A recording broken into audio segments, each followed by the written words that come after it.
Another oath. Good morning, ladies and gentlemen. Welcome back. You just remain standing. If you would, raise your right hand. The clerk is going to administer the oath to you as jurors in this case. Do each of you solemnly swear or affirm that you will well and truly try the issues between the state of Florida and the defendant, Michael David Dunn, and render a true verdict according to the law and the evidence, so help you God? Yes. All right, thank you, ladies and gentlemen. You can have a seat. And good morning, or actually good afternoon. Welcome back. Again, I want to thank you for your time and attention during the course of the last 3 days in our jury selection, and ask you to obviously continue to pay close attention to the matters that will ensue here this afternoon. You were selected actually yesterday and now have been sworn as the jury to try the case of the state of Florida versus Michael David Dunn. As you know from jury selection, this is a criminal case, and the defendant, Michael David Dunn, is charged with 5 separate offenses. The first count was first-degree murder. There are 3 counts of attempted first-degree murder, and the 5th count is shooting into an occupied dwelling. The elements of those offenses and the definitions that go along with it will be explained to you at the conclusion of the case. You should know it's your solemn responsibility to determine if the state has proven its accusations beyond a reasonable doubt against the defendant, Mr. Dunn. Your verdict must be based solely on the evidence or lack of evidence and on the law that I will instruct you on at the close of the case. The indictment that was talked about over the last several days, as you recall, is a charging document only. It is not evidence, and it is not to be considered by you as any proof of guilt. It is my responsibility to decide which laws apply to this case and to explain those laws to you. It is your responsibility to decide what the facts of the case may be and to apply the law that I instruct you on to those facts in order to reach a lawful verdict. Thus, the province of the jury and the province of the court are well defined, and they do not overlap. This is one of the fundamental principles of our justice system. Before we proceed, I would like to give you a little outline as to how the trial is conducted, so you'll have an understanding of what will come during the course of the afternoon and over the next several days. At the beginning of the trial, the attorneys will have an opportunity, if they wish, to make an opening statement to you. The opening statement gives them an opportunity and a chance to tell you what evidence they believe will be presented during the course of the trial. What the lawyers say, however, is not evidence, and you are not to consider it as such. Evidence will come to you in the form of testimony from the witness stand, documents, photographs, things of that nature. Following the opening statements, witnesses will be called to the witness stand to testify under oath. They will be examined and cross-examined by the attorneys. Documents, as I said, and other exhibits, photographs, things of that nature may also be produced into evidence. After the evidence has been presented, the attorneys will then have an opportunity to make their final arguments to you. Following the final arguments of the attorneys, then I will instruct you on the law that applies to this particular case. After those instructions are given to you, you will be allowed to go back into the jury room to deliberate your verdict. As we've discussed on numerous occasions over the last several days, you should not form any definite or fixed opinion on the merits of the case until you have heard all of the evidence, the arguments of the attorneys, and the instructions on the law that I will give you at the conclusion of the case. Until that time, you should not discuss the case among yourselves. We've also talked about during the course of the trial, we'll take breaks. You'll have bailiffs with you during those breaks because of the sequestration issue. But during those breaks, you'll be allowed to do some other things.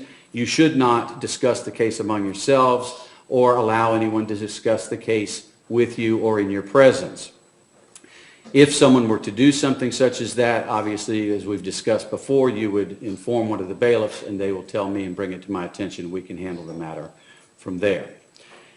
The reason for that is, as again we've discussed on numerous occasions, is the case must be tried by you only upon the evidence presented here in the courtroom during the trial, in your presence, my presence, the attorneys, and the defendant, Mr. Dunn. You must not conduct any investigation on your own, as we've also discussed. This includes reading newspapers, watching television, or using a computer, a cell phone, the internet, any electronic device, or any means at all to get information related to this case or the people and places involved in the case. This applies whether you are in the courthouse or at the hotel during your sequestration. Obviously, you must not visit any of the places mentioned, and you should not look at the internet to try and observe anything along those lines. You must not have discussions of any sort with any friends or family members about the case or the people and places involved in the case.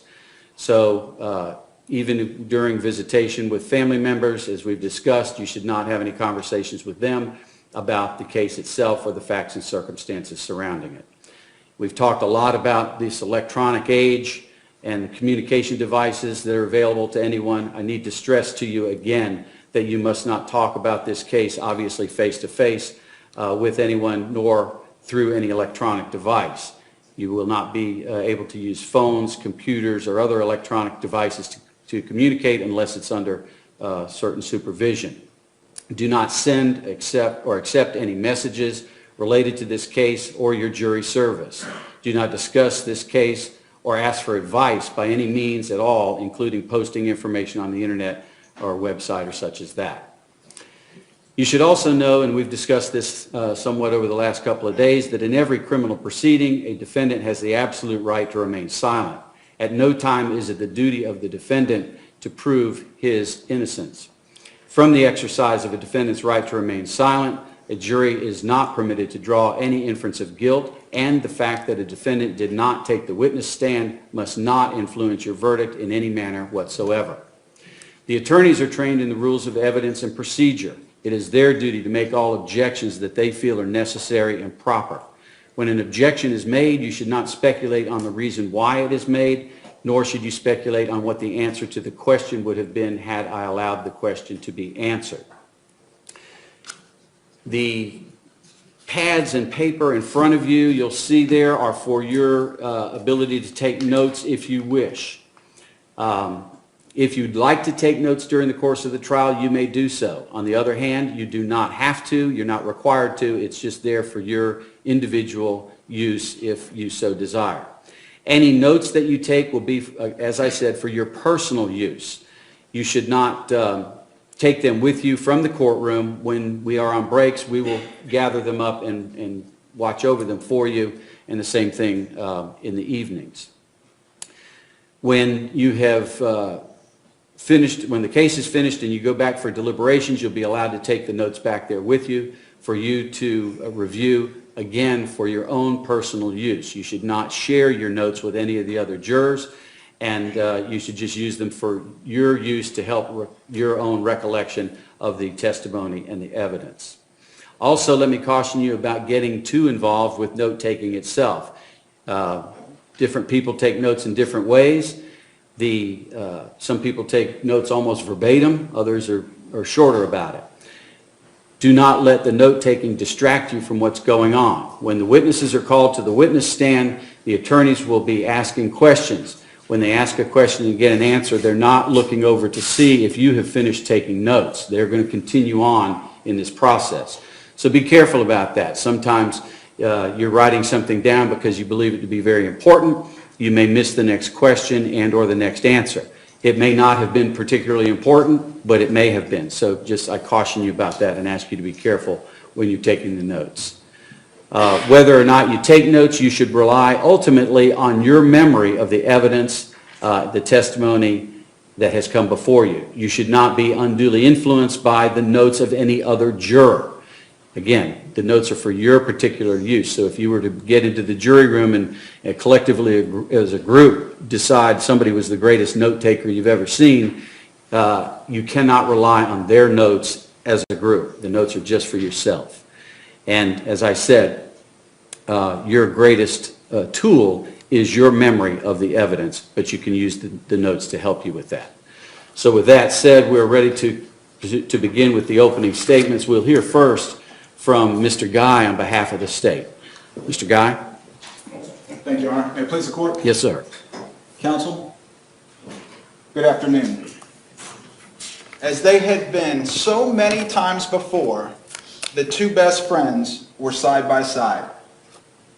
Jordan Davis and Leland Brunson, sitting in the back seat of a friend's SUV in the middle of a holiday weekend of mall hopping and girl shopping. But this moment was unlike any other the two best friends had ever spent. Bullets, 9 of them, had come crashing through the glass and metal surrounding them. Some of the bullets had whizzed by their heads and the heads of 2 other teenagers who were in the car. Some of the bullets had been stopped by the metal in the doors. But some of the bullets were unaccounted for. And so 4 terrified teenagers began an ominous roll call. Tommy, Tevin, Leland, Jordan. Everybody responded to the sound of their name, except Jordan Davis. He was lying in the back seat with his head in Leland Brunson's lap. Unbeknownst to any of them, 3 of those bullets had found their target.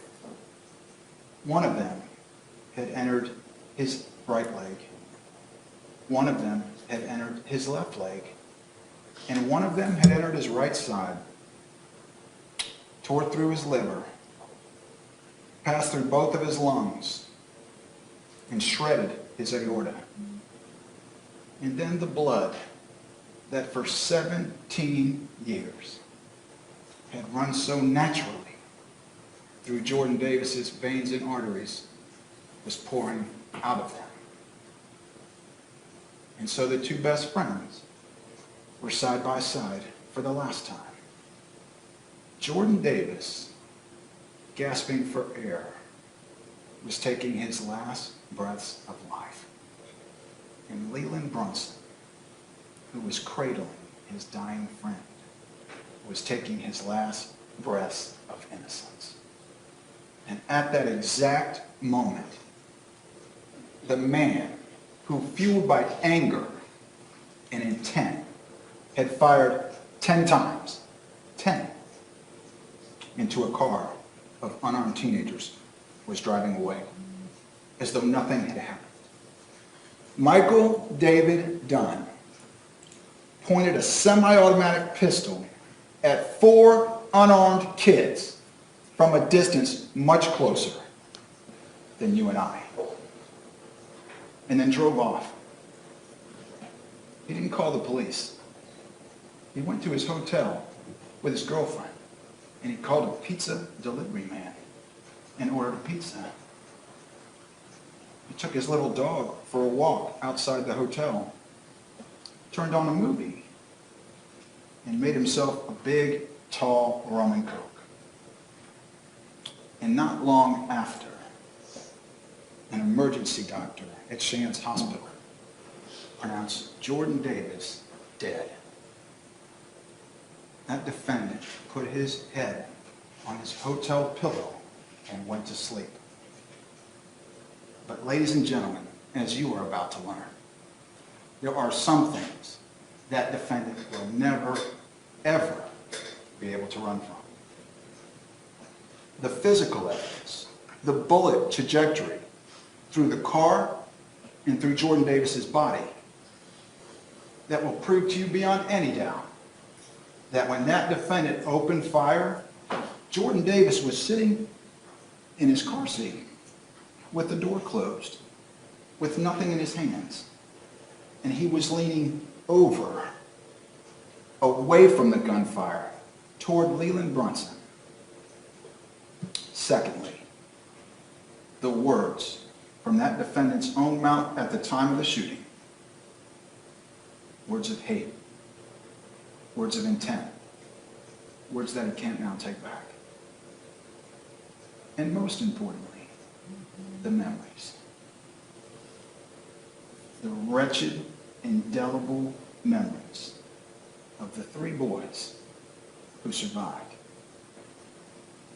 And a host of witnesses at a gas station, including his own girlfriend, who he made witnesses to a homicide. The date was November 23rd, 2012, the day after Thanksgiving. Everybody knows it now as Black Friday. And 17-year-old Jordan Davis got together with his best friend, 17-year-old Leland Brunson, both of them students at Wilson High School. And as teenage boys are wont to do, they called two other friends to go to the mall to look for girls. So they called 17-year-old Tevin Thompson, a student at Atlantic Coast High, and 19-year-old Tommy Storms.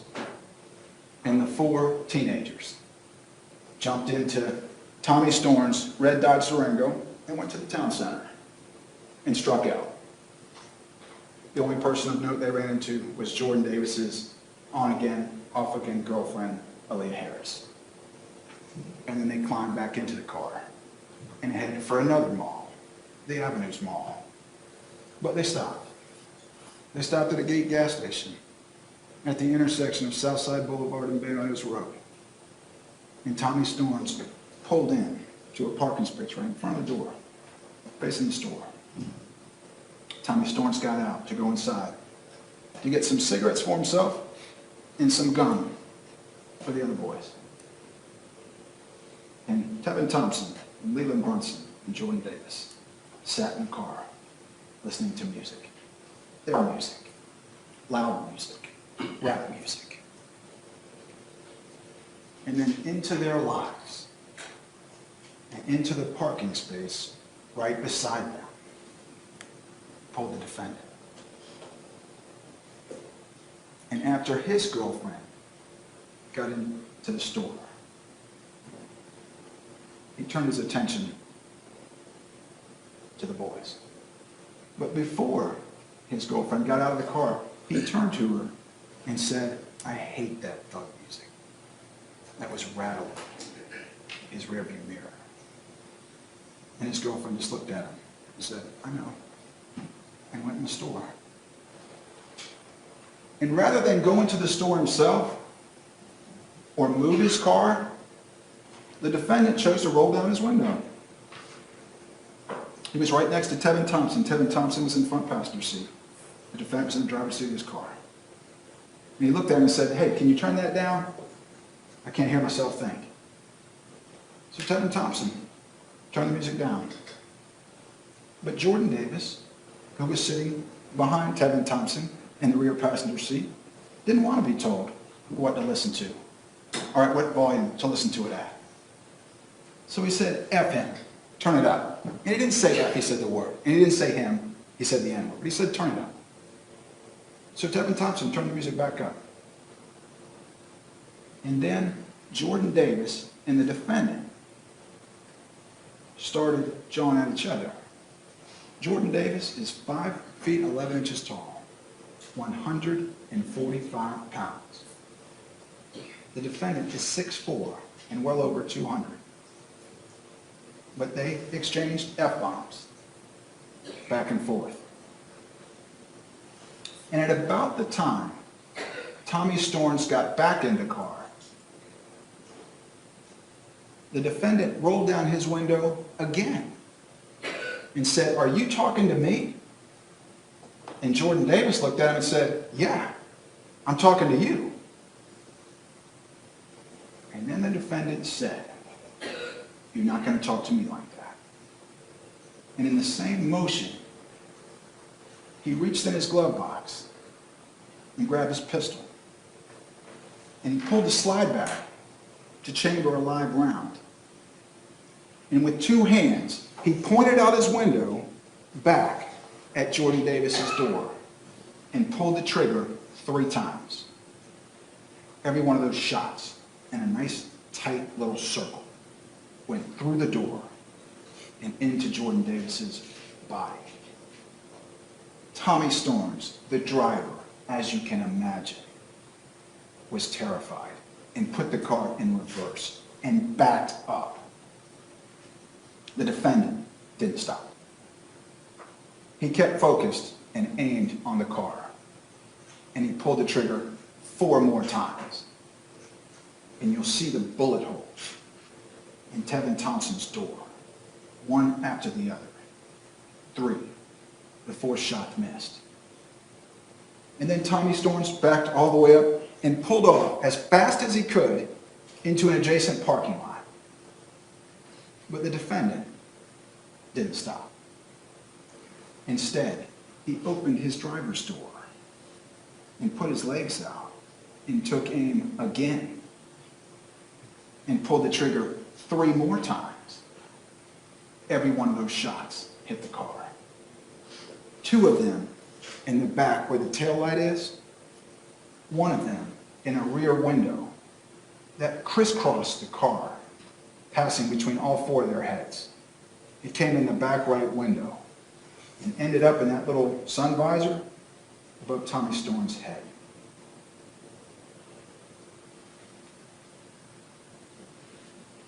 Tommy Storms got out of the parking lot and stopped the car to see what was wrong, to see who and what had been hit. And they started that roll call that Jordan Davis couldn't respond to. And Tevin Thompson and Tommy Storms got out and they opened the back doors and they saw Jordan Davis and they saw Leland Brunson and they realized what had happened. And they jumped back in the car and they didn't park or turn it around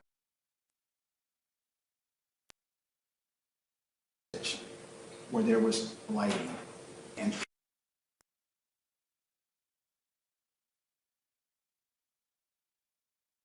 had already pulled off with his girlfriend, and the 4 teenagers were back in the gate parking lot.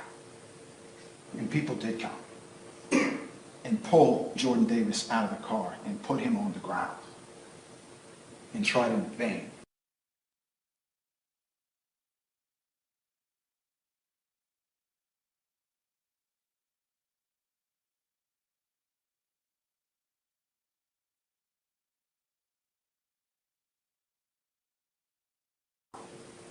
and you will be witnesses then. And you'll hear from each of the 3 boys who lived in the car. Leland Brunson, a wisp of a kid, maybe 150 pounds, maybe. And Tevin Thompson, big guy, round face, smiles a lot. And they'll tell you about the interaction between Jordan Davis and the defendant. That Jordan Davis was upset, no doubt. He was cussing, no doubt. He raised his voice. But he never threatened the defendant. He disrespected the defendant. And Tommy Storms, the driver, who came back to the car and saw the defendant pull his gun. And you'll learn that Jordan Davis, the only thing he had on his person was a cell phone and a pocket knife. And both of those things were in his pockets when he was shot and killed. And when he cut his clothes off him, his little pocket knife and his cell phone were in his pocket. But you won't just have the people in the car. This happened at a gas station before 8 p.m. on Black Friday on the South Side. You'll hear from people like Stephen Smith, a contractor who stopped there to get something to drink, and who walked out the front door of the store. The defendant's car was the first spot next to the door, and he was stopped by what he heard the defendant say, "You're not going to talk to me like that." And he looked, maybe 10 feet to his right, and saw the defendant pull that gun and aim it out the door at point blank range at the car next to him and pull the trigger. And saw the red Dodge Durango back up and the defendant keep firing. And saw the Dodge Durango pull off and the defendant keep firing. You'll hear from people like Andrew Williams, who was on the street, and when he heard the shots, he pulled into the gas station. And he pulled Jordan Davis out of the car because he had a medical background. And he put his hands into Jordan Davis's chest in vain. You'll hear from people like Sean Atkins, who had the wherewithal to remember the tag number of the defendant's car before it pulled off. That was given to the police. People like Samantha Ickes, who pulled in just before the boys pulled back in and saw the holes in the car and saw the panic on their faces and called 911.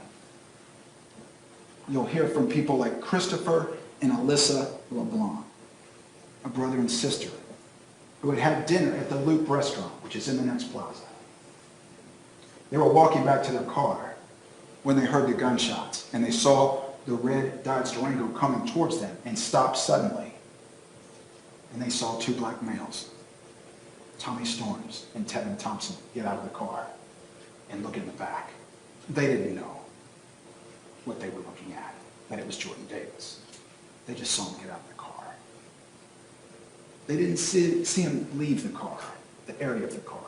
They didn't put anything in the car. They didn't take anything out of the car. They just looked in the back. And then they got back in and put it in reverse. And the LeBlancs got in their car and they called 911.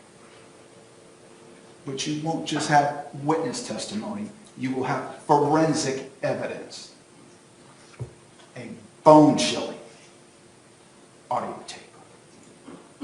Because the Gate store has surveillance, video surveillance, on the inside of the store only.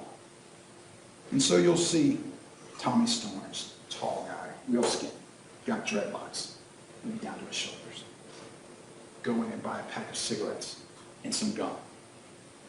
And you'll see the defendant's girlfriend, Rhonda Rauer, put a bottle of wine on the counter and a bag of potato chips. And then all of a sudden, out of nowhere, 3 remarkably loud bangs. The shots that killed Jordan Davis. And then a pause. 4 more shots. And then the long pause, where the boys pulled off and he opened his door. 3 more shots, all of which hit the car. And you'll have the car itself. The red Dodge Durango was at the scene, of course, and it was secured.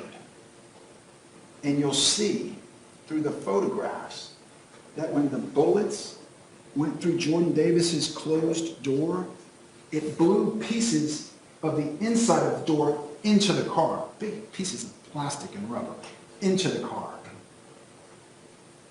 because the door was closed.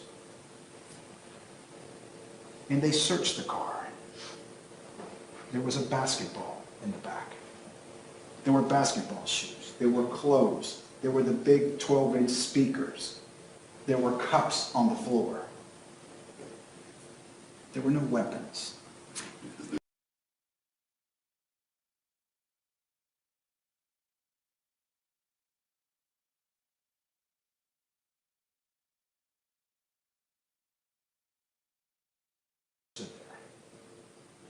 And he yelled at her again, "Get in the car." And she did. And they pulled off. North on Southside Boulevard, maybe 3 miles to the Sheraton Hotel.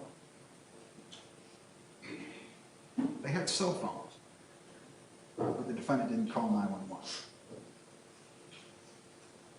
Didn't drive to the police substation. He drove to the parking lot. He put his gun back in the glove box, and he walked inside. Didn't tell anybody at the front desk. He just went upstairs. And he called a pizza delivery service to get a pizza. And he got his little dog, and he went down, he took him for a walk. And they turned on a movie, and he poured a big, tall drink. Rum and Coke. And then he went to sleep. But in the morning, Rhonda Rauer turned on the news. And it was a story of a shooting from the night before gas station on the south side. And a 17-year-old boy had been killed. And she told the defendant about the news story. And then they packed their bags and went home to Brevard County, 2.5 hours away. And you'll learn that they had been at a wedding before stopping at the store, the defendant's son's wedding. And they skipped their plans for Saturday night in St. Augustine and drove back to Brevard County and unpacked their bags and went inside. But through the night, while the defendant was sleeping, the detectives were working. Remember the guy who wrote down the tag number, Sean Atkins? They ran the tag. It came back to the defendant. And in the middle of the night, they put together photo spreads with the defendant's picture, and they showed them to the three boys. Tevin Thompson, who was right next to the defendant, recognized, identified the defendant. That's the guy who shot us. And he signed his name. And they got an arrest warrant. And they went to Brevard County the next morning and arrested the defendant, who had not a mark, a scratch on him. And they seized his car.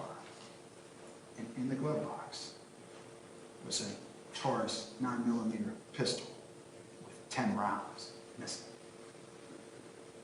And a magazine underneath it, another full magazine. And they searched that car. There was a shell casing on the front floorboard, right by the defendant's right foot. There were 4 shell casings in that little trough between the windshield and the hood that the expelled casings had been caught in. That matched the 5 casings at the scene. And you'll hear from a ballistics expert, Maria Pagan, with the Florida Department of Law Enforcement. And she will tell you exactly how the defendant's gun operates. What the trigger pull is, fancy term, is just the amount of force it takes to pull a trigger. And she'll tell you that to expel a single bullet, you have to pull the trigger 1 time.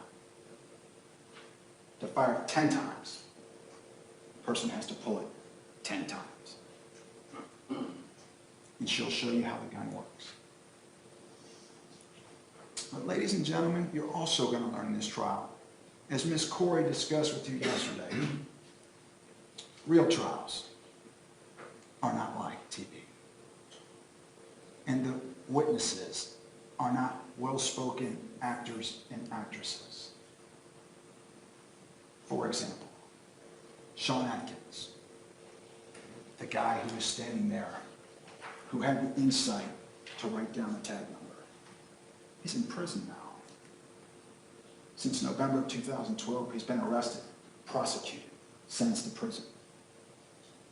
Tommy Storms, the 19-year-old driver of the car, was on probation at the time, felony probation, and he had a curfew. He was supposed to be home at 7 p.m. He was violating his curfew when the gunshots went off at 7:38. And when you listen to the witness's testimony, you'll hear inconsistencies, real life inconsistencies, the way it happens in everyday life. And finally, ladies and gentlemen, you'll hear from Dr. Stacy Simons, the medical examiner who performed an autopsy on Jordan Davis's body. Critical testimony. And she will take you through and show you the path of each bullet. How 2 bullets entered the backs of his legs around his groin. One of which lodged in his left hip. And you'll see an x-ray of the projectile, and you'll see the projectile itself. And the 3rd bullet that went in to his right side, about midway up,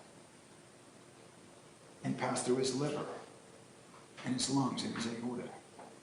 And you'll see that the path of the bullet is like this because Jordan Davis was like this when he was shot and killed, leaning away from the defendant. And you'll see an x-ray of that bullet lodged in his chest. And ladies and gentlemen, at the end of this trial, Judge Healy will read to you the law that applies to all of us, the laws that apply to each of us. And we are confident that after you hear the evidence in all of it, that you will know beyond any doubt in your head, in your heart, in your gut, that when that defendant pointed that pistol at the car full of unarmed teenagers and started and continued to pull the trigger, he was guilty of shooting into an occupied vehicle, guilty of 3 counts of attempted murder, and guilty of the first-degree murder of Jordan Davis. Thank you for your time. Thank you, sir. Thank you, Mr. Guy. Mr. Stroller. Thank you, Counsel. May it please the court. Yes, sir. Opposing counsels. Members of the jury. What did we talk about in jury selection? Can't use sympathy. Can't use anger. Can't use bias or prejudice. And no matter how soft Mr. Guy wants to talk and how slow he wants to tell you it, that's not the evidence. What he says is not evidence. What you hear from this witness stand, what you see with your own eyes, with the state's witnesses, is evidence. And as Mr. Guy put it, real inconsistencies is real life every day. Well, every day, people aren't on a trial for crimes they didn't commit. And we talked about you can look at something and see 2 separate things looking at the same picture. And Mr. Guy told you his version. Mr. Guy told you what he believes the evidence is going to show. And again, he could say it as slowly and softly as he wants. But the judge is going to instruct you the law is you can't use sympathy, empathy, anger, bias, or prejudice. Now, what did you hear Mr. Guy say? The first person to get upset, and the evidence is going to show that the only person that cursed was Jordan Davis. And his words to Michael Dunn were, "I'm going to fucking kill you. I should kill you right now." See, that's what Mr. Guy didn't tell you the facts are going to come out prior to any gunshots being fired. All because Michael Dunn asked for common courtesy. And the gentleman in that car will admit to you on that stand under oath that the music was so loud, it was rattling the windows, the mirrors. They couldn't even hear themselves talk, sitting in the same vehicle. But yet they want you to believe that this man, so angrily coming back from his son's wedding, said, "Turn down the music, I can't hear myself think." And Mr. Thompson, the gentleman in the front passenger seat, we call shotgun, will tell you he could only see Mr. Dunn mouth those words. Couldn't even hear him. And Kevin Thompson lowered it. And what you're going to hear is the next thing my client says, Michael Dunn, was, "Thank you," and he puts his window back up. And then as Mr. Guy says it, the first words Jordan Davis says, "Fuck that nigger, turn it back up." That didn't come from Michael Dunn. Not a single remark, not a single curse word came from Mr. Dunn. Matter of fact, the gentleman in the car will tell you that they never heard Michael Dunn curse. He never raised his voice. and he never yelled at them. And all three men in that car will tell you that the music was so loud, they don't even know if Jordan Davis actually threatened Michael Dunn. But what you're going to find out through the evidence is law enforcement didn't care. The state attorney's office didn't care. Because the evidence is going to show that they took those three men to the homicide office to take their statement. They put them in a room, had video, had audio. They didn't use it. The homicide detectives are going to tell you that's not protocol. I've got to go to my assistant chief and my lieutenant. We don't video and audio people who are allegedly a victim of a crime. Okay? The homicide detectives are going to tell you that they even have tape recorders. They could use it. None of them did. Matter of fact, the lead homicide detective, Detective Musser, was so unprepared, he didn't even bring his laptop to the crime scene when he was summoned to go from his house. He couldn't even watch the surveillance video. He didn't watch the surveillance video. He had his fellow officer go get it. Not even a homicide detective. He didn't even know what was on it till days later. You're going to find out that Detective Musser asked another homicide detective, all right, you go get the video. I've got other stuff to do. Their surveillance video of the shooting was so unimportant to Detective Musser, he gave it to somebody else to delegate with no description of what he wanted. Now what you're going to find out about that surveillance video is there's video and there's audio. You can hear what's going on. You can see what's going on. And the one thing Mr. Guy didn't tell you the evidence is going to show, that once the crime scene was what they called secure, all of the witnesses from outside were brought into a little area inside that gate gas station. Right underneath the cameras. Right where there's video and audio. And some witnesses, depending on who the state calls, will tell you, yeah, people talked. Some people said the officers told us not to. Some of the witnesses said they didn't. Some said they were standing inside. Some said the officers were only outside. But if you want to get through those inconsistencies, all the detective had to do was look at the video, realize it's got audio, and just ask the gate gas station, hey, give me an extra hour or so where my witnesses are in there. Let's ensure that witnesses aren't talking to each other. And they don't. For days. And what you're going to find out is, on the video, on the surveillance video, you're going to see a witness, one of the gate employees, start immediately talking to the next customer in line about what just happened and what she saw. You're going to see her start talking to another gate employee about what just happened and what she saw. And the video goes off 10 minutes after it happens.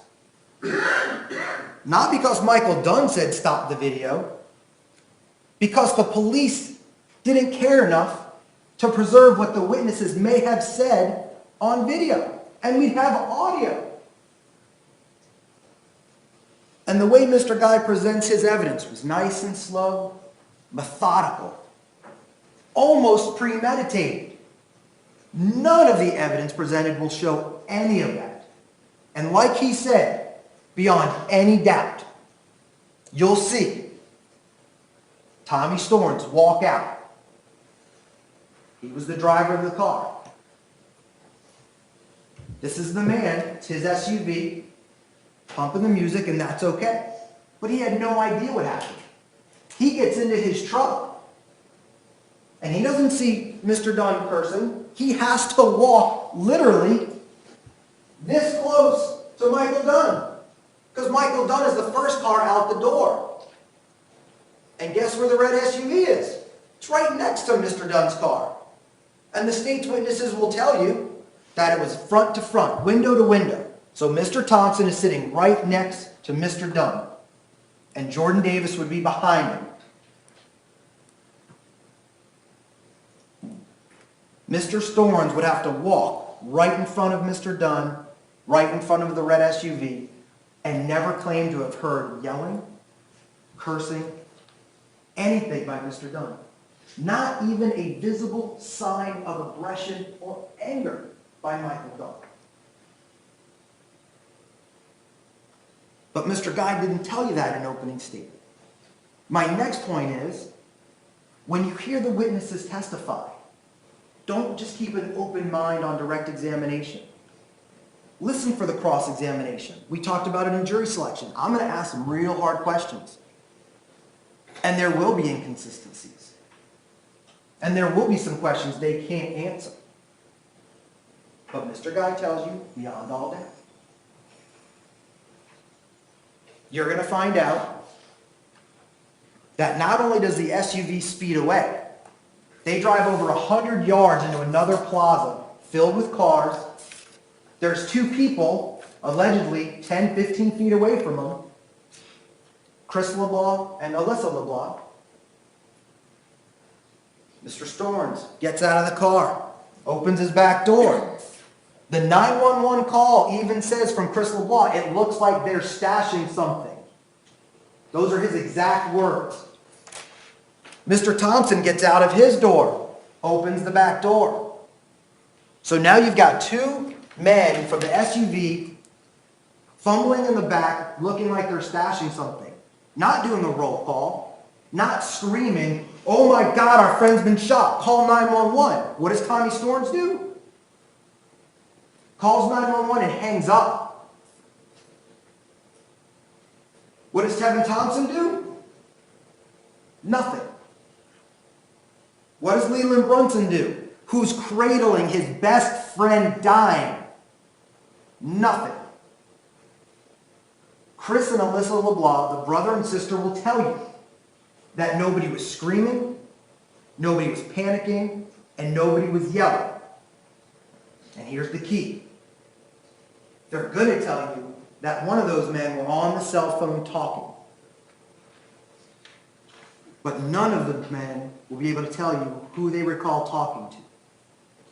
Yet Mr. Guy tells you that evidence shows they go back for help at a gas station with no medical personnel, with cell phones where they could call 911, in a lit plaza with people and cars. Now you're going to hear a statement that Miss Wolfson gives. And if they play the audio, you'll hear Miss Wolfson lead the entire time. You'll see her lead the witnesses the entire time of what answer she wants. And you're going to hear Alyssa LeBlanc say, well, I didn't see him get rid of anything, right? Because now they're trying to stash a weapon. They're getting it out of the vehicle. They could easily throw it underneath the car. They could be on the phone with their friend. Man, you got to get up here. Just got shot at. This is where it's at. Come get it. Quick. That call's more important than 911 to the men in the car. Chris LeBlanc will tell you, oh yeah, I didn't see him get rid of anything either. They really never left the truck. But see if he can tell you, or Miss LeBlanc can tell you, that once they get out of the vehicle and the front doors are open, the back doors are open, you lose sight of them. They have no idea what Tommy Storms and Tevin Thompson are doing in the back of that car, because now at least Mr. Thompson's completely out of sight.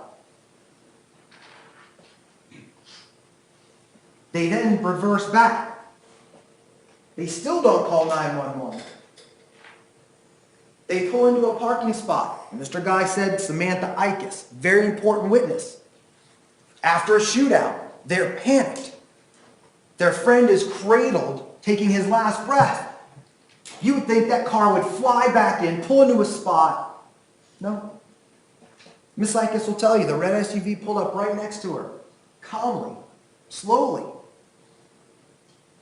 Nobody said anything from the red SUV. She looked over and saw bullet holes.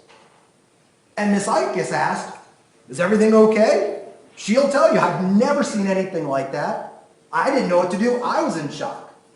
Because she wasn't there for the shooting. She pulled in after. The red SUV was gone for so long, over 100 yards away in another parking lot, that people could pull into the plaza, talk on the phone, go to get gas, and had no idea a shooting just occurred. And that is when one of the boys in the car says, "Could you call 911?" For the first time. And not one witness can tell you where Tommy Storms went when he got out of the truck. Not one witness can tell you where Tevin Thompson went when he got out of the truck. The only person we know who stayed in the truck was Leland. Now they tell you, a witness showed up who had medical training, who gave CPR. You're going to hear that there's officers standing at the red SUV, and they let a civilian help pull Jordan Davis out of the car and administer CPR. He was a lifeguard at 16 years old and had never done CPR in his life. And that's who the Jacksonville Sheriff's Office allowed to work on Jordan Davis and called it medical background experience. A guy who was a lifeguard when he was a kid. Now, I don't fault that gentleman for trying. But if you look at the evidence and what the Sheriff's Office did and did not do, it's unmistakable. They're not everyday inconsistencies. They don't take sworn statements from the gentleman in the car. They don't even put him on video. They don't record him. But you know who they did record that night? Sean Atkins. In the same room Tommy Storms, Leland Brunson, and Tevin Thompson were, they record a statement from a guy who saw nothing. And he'll admit, he doesn't know why it happened. He never heard anything. Matter of fact, he says that my client pulled up before the red Durango, which nobody will say. But they want you to believe he's so reliable, you got to listen to him. The one who's now a 10-time convicted felon. And what Mr. Guy didn't tell you is that he even asked the state if he could get time off his sentence for testifying on behalf of the state of Florida. If he could stay in Jacksonville just a little bit longer and not go back to prison, that would be great.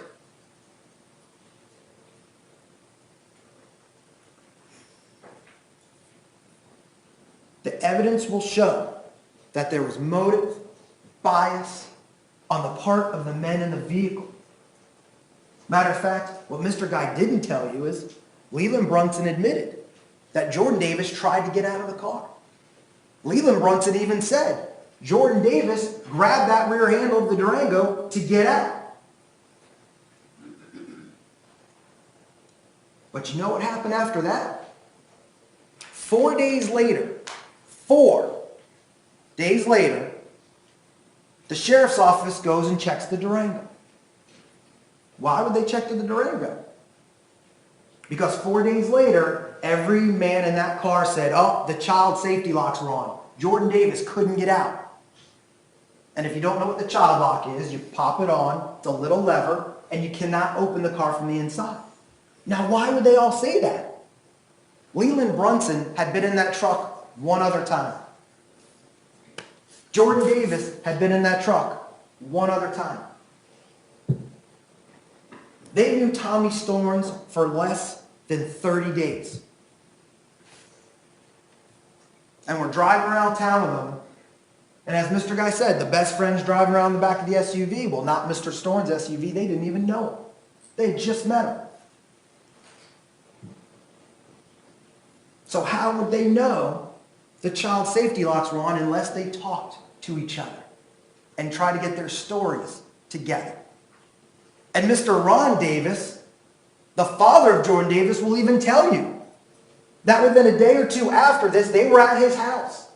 And that they were still so off on their stories, he believed they were still in shock. Because none of the three men's stories made sense or were accurate. Now, what do you think the evidence technicians found when they went to that SUV and looked at the back door? Where do you think those child locks were? They were off. Off. Meaning when Leland Brunson actually admitted that Jordan Davis tried to get out of the car, he was trying to protect his dead friend from the truth. That Jordan Davis threatened Michael Dunn. You're dead, bitch. This is going down now. With a shotgun barrel sticking out of the window. Or a lead pipe. Whatever it was, it's a deadly weapon. And you'll hear the law from Judge Healy. And you'll rule on that law. And you'll see the evidence. They can try to show you the forensics. But what they can't do is match the trajectory of Jordan Davis getting out of the car.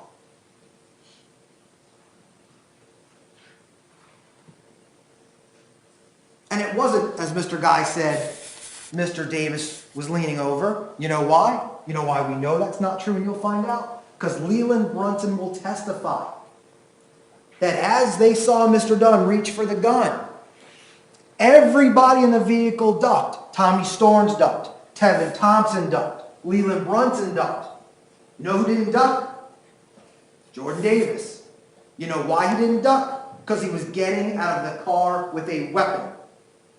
After telling Michael Dunn, "You're dead, bitch. This is going down now." You have 4 men against 1.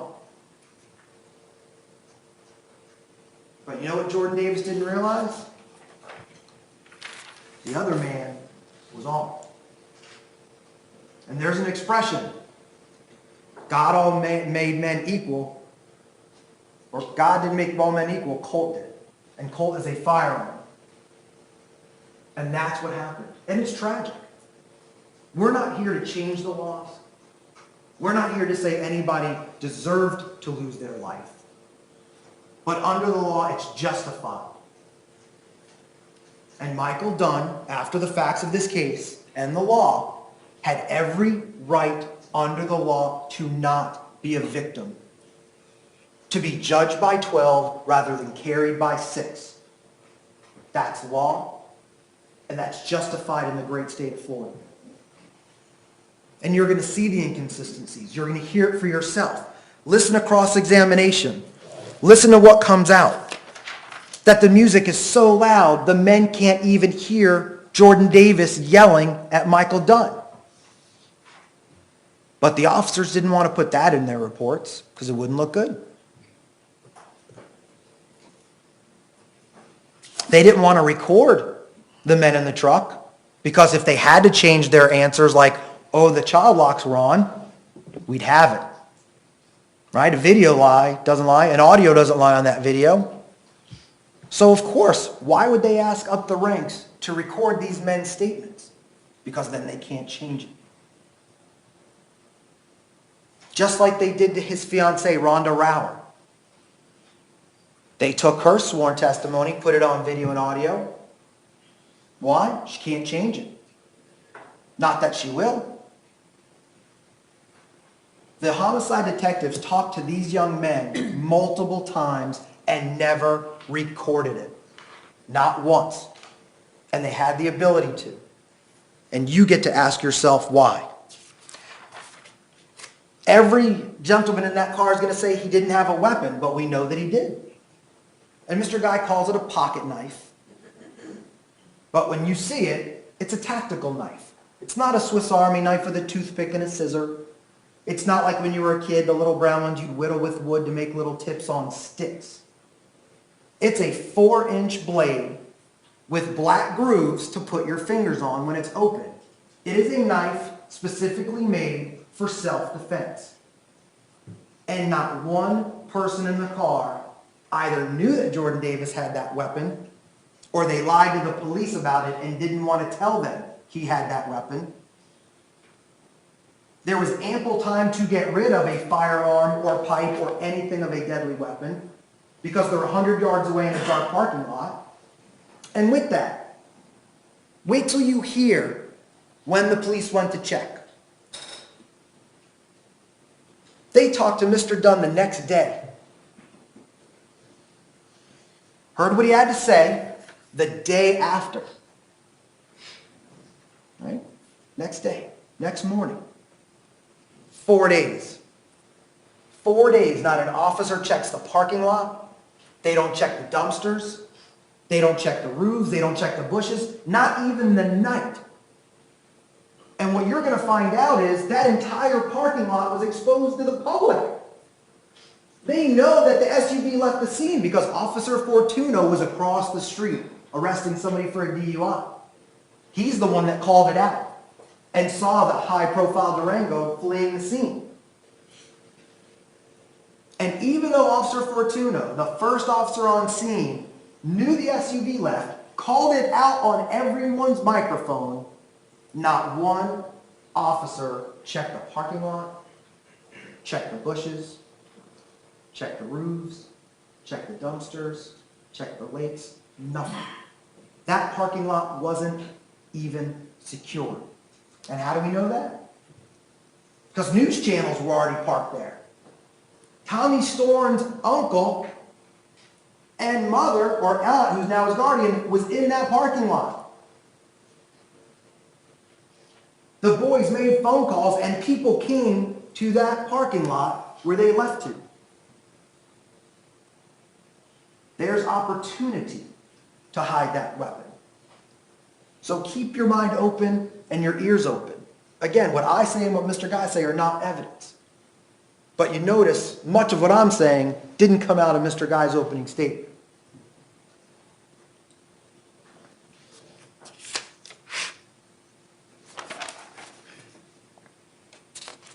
Now, Mr. Guy also says that all of these men are now in shock. And his exact words in opening, like everyone else, they were in shock. But why does that standard of fairness not apply to Michael Dunn? He just had somebody threaten his life, display a weapon, try to exit a vehicle and say, "This shit's going down now, bitch." And for the first time in his life, he has to use a firearm to defend himself. And you'll find out he was trained. You'll find out he had a carry concealed weapons permit. And you'll find out he owned that firearm for years and never in his life had to use it until that night. And yet, it's okay for the state's witnesses to be in shock, but not Michael Dunn and not Rhonda Rauer. And you're going to hear from Rhonda Rauer. She's the one that asked for the pizza. She was nervous. She was meeting Mr. Dunn's family for the first time. She didn't eat much at the wedding. She had just been through what everyone will agree to is a traumatic, tragic experience. No one will dispute that. She got the information for the pizza. She wanted to try to put food in her stomach. She's the one that watched the movie to put herself to sleep. And you're going to hear from her take that stand. And you're going to hear that this evening was so traumatic for her that she sought mental health counseling and is now on prescription medication. And you're going to hear her tell you that they did make a drink back at the hotel room, that they were shaking, that she had never seen Michael so upset, not angry, not violent, not abusive. In fact, Rhonda Rauer is going to tell you that he was so attentive to make sure she was okay. She had to step outside the room to get air because he wouldn't stop touching her, talking to her, making sure she's okay. And she said, "I've never seen him in that state before." She's never been in that state before. And they didn't go walk their dog. They had a small puppy that they brought to the hotel. The only reason they stayed at that hotel was it was pet friendly. Matter of fact, Michael Dunn left his son's wedding early so they could go get the puppy, so that it could pee or poop or go outside. Mr. Dunn didn't put the dog on a leash. He didn't walk it around the neighborhood. There's a spot right downstairs from the elevator that's actually on cement. And Miss Rauer's going to tell you You go right around the corner to the back of the hotel, the dogs go, you pick it up, and you go right back up, and that's what Michael Dunn did. But further, the reason they left Jackson. Rhonda Rauer will tell you, as she told the detectives just the next day, and a couple days after that, she was the one that panicked so much that she begged Michael, we have to go home right now. We have to go back to Satellite Beach right now. And Miss Rhonda's not really familiar with guns. She didn't know the law of self-defense. She thought, you fire a gun, somebody dies, you go to jail. And Miss Rauer was petrified. And she told the homicide detectives, it wasn't Michael. It was me. I made him take me home. I wanted to situate my things, get the dog together, because she believed she was going to jail. And if the state plays you her video, you'll even hear her say that to Detective Musser, and he even says, no, you're okay. Even well after the incident, she was still that panicked. And yet, Mr. Guy didn't bring that up on opening statement. So listen to that witness stand. Don't just listen to one side, listen to both. You make that decision. You're the instant replay in this case. And for Michael Dunn, you're all he has. Because nobody in law enforcement cared what he had to say. Nobody in law enforcement wanted to hear what he had to say. They just wanted to give you their own version of what happened. And you're going to hear that on the night this happened, Miss Wolfson was present. You're going to hear from the homicide detectives that Miss Wolfson has the ultimate authority to record witnesses. That Miss Wolfson in the state attorney's office trumps their procedure, their policy, their assistant chief. And you're going to see Miss Wolfson take one sworn statement that night. One video. Sean Atkins, a convicted felon who wanted benefit for his testimony, who saw nothing. And on the night he talked to police, he even said it looked like Michael Dunn was shooting at the ground to scare the car off.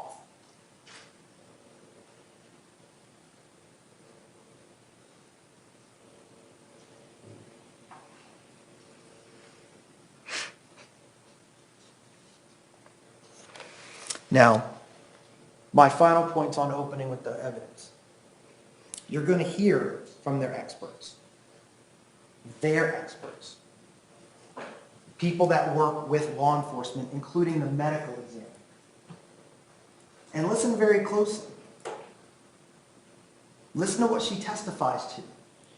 Because her testimony has got to be consistent with the evidence. Not just the organs that she worked on. She's a doctor. She's a medical doctor that works for autopsies for the state attorney's office when it comes to homicides. You're going to find out that this was a second career for her. She was a graphic designer, and then at some point in her life decided, I'm interested in forensics. I'm going to go to a medical school specifically to become a medical examiner.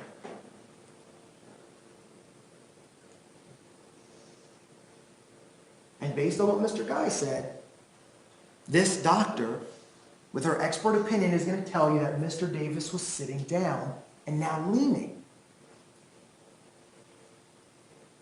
And that's why the trajectory the way that it was. Doesn't make sense. Why? Because Leland Brunson already testified before she formed her opinion that everybody ducked except Jordan Davis.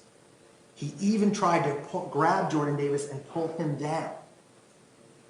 And Leland Brunson's going to testify that Mr. Davis was allegedly sitting down, feet forward, left arm up on the back chair, right arm up, making hand gestures, yelling at Michael Dunn when the shots went off.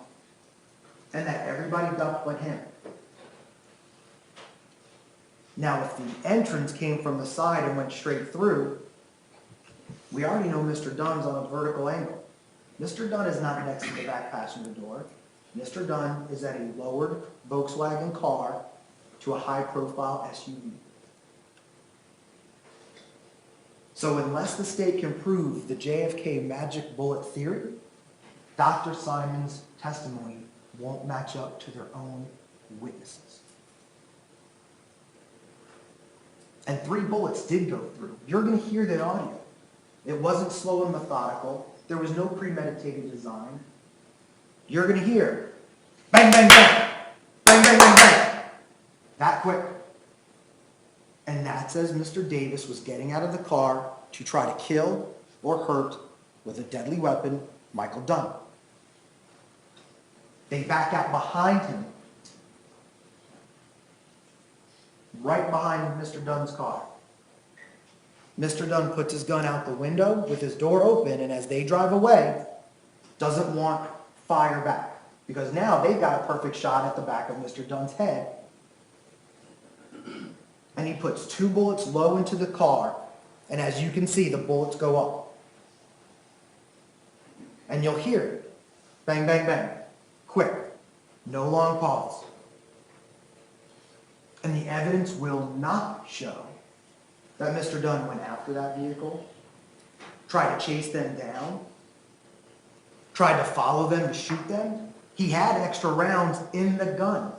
When they found the gun, the evidence technicians in Brevard County are going to tell you it's a 15-round clip. 10 shots were fired. 5 are still in the gun. Well, what does that tell you if you know about weapons? A bullet was never chambered in Michael Dunn's gun. He had to actually pull the slide to fire the first round. So Mr. Dunn wasn't lying in wait, waiting to shoot somebody listening to thug music. He didn't have a bullet in the chamber ready to shoot someone at a moment's notice. It was a safely loaded firearm 2 steps away from his vehicle, in a holster, in a glove box. And he never reached for it, not even when my client first sees the weapon. It's not until Jordan Davis gets out of the car with that weapon and says, "You're dead, bitch. This is going down now." That's when he reaches for the gun. You're also going to find out that there was an extra clip in his glove box. So not only did Michael Dunn have 5 more bullets ready to be fired at a moment's notice, and he doesn't unload the clip to the men in the car. He doesn't chase them down. He grabs his fiancée and gets back to the safety of his hotel. And in a panic, for the first time in his life, has no idea what to do.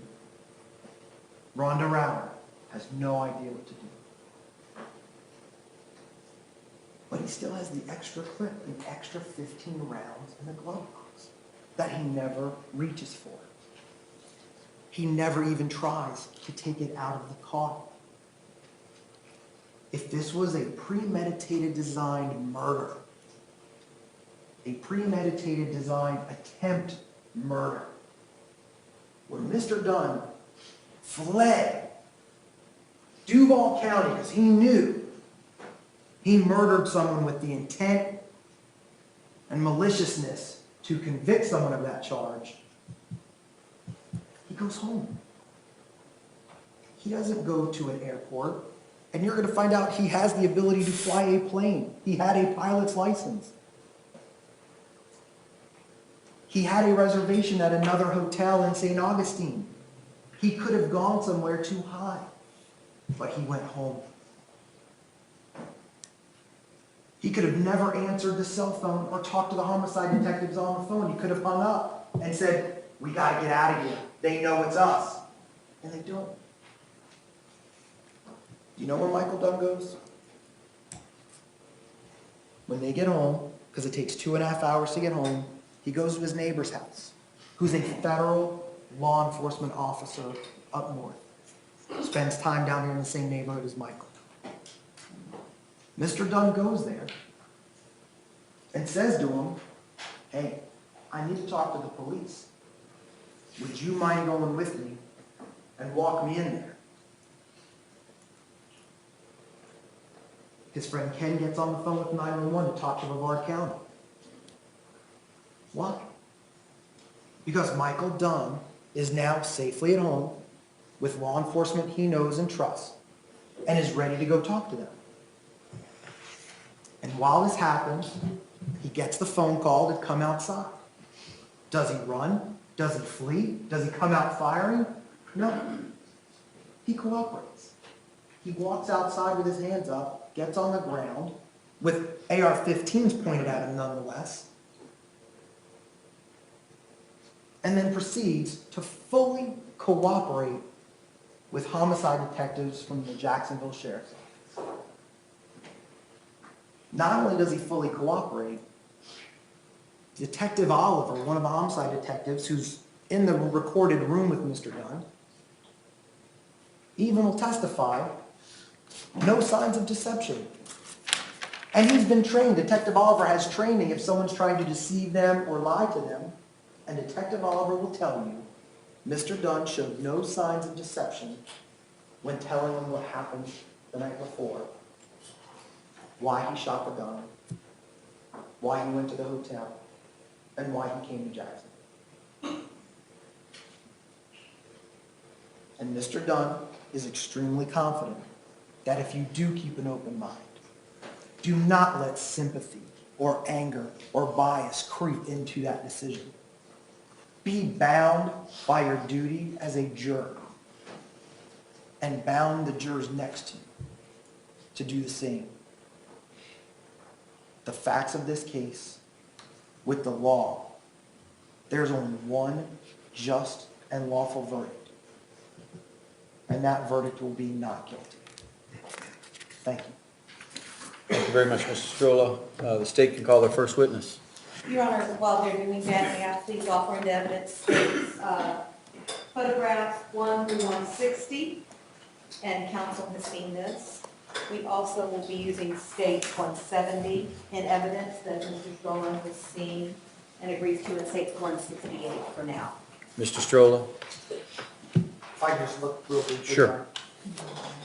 And while you're doing that, the state's witness. Your Honor, state also Leah Harris. Leah Harris? Yes, Your Honor. Leah Harris, please. Ma'am, you at the podium. Yes, ma'am.